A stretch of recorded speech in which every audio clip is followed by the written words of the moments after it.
Mga kapuso, mga transport group sa Region 1, lumakas ang panawagan na itaas ang pasahe dahil sa sunod-sunod na oil price hike.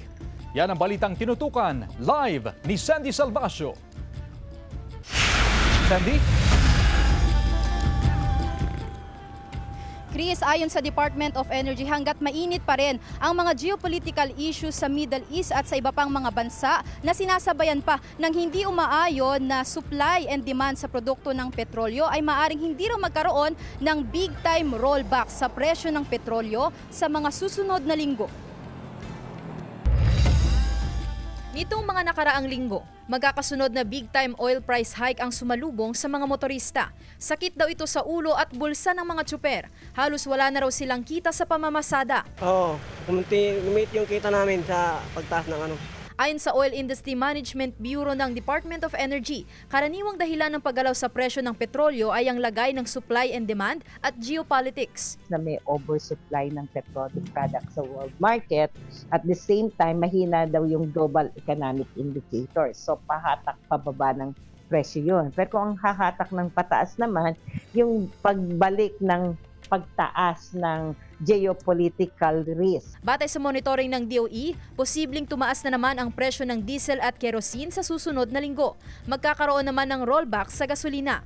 Dahil sa pagtaas ng presyo ng petrolyo, mas lumakas ang panawagan ng mga transport group na itaas ang minimum sa pasahe. Umaabot na raw kasi sa 100 to 200 pesos ang nakakaltas sa kabuuang kita ng mga tsuper na inilalaan sa diesel. Malaking tulong po, madam, dahil mataas na ang presyo ng krudo. So hopefully, dahil ito naman parating na pagtaas ng presyo ng diesel, sana ma-aproba na yung request na piso ang increase lang pamasahe natin.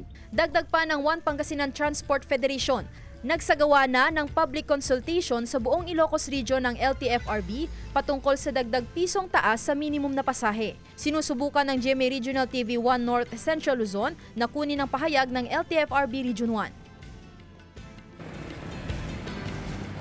Chris, simula noong October 28 kung kailan unang nagsimula itong big-time oil price hike, hanggang nitong Martes, November 18, ay nagkaroon na ng pagtaas sa diesel na umaabot sa 6.90 pesos kada litro. 4.60 pesos naman sa kada litro ng gasolina at 4.70 pesos sa kada litro ng kerosene. Malaking kabawasan ito, Chris, sa kita ng mga driver ng pampasaherong sasakyan. Maliban dyan, pagdating naman sa taas singil sa pasahe, isa rin sa suhestyon ng mga tsuper, ang pagtaas sa minimum fare from 13 pesos ay gawin daw sana itong 15 pesos. Hiling nila na sana ay maaprubahan ito ng LTFRB. Chris? Maraming salamat, Sandy Salvacio.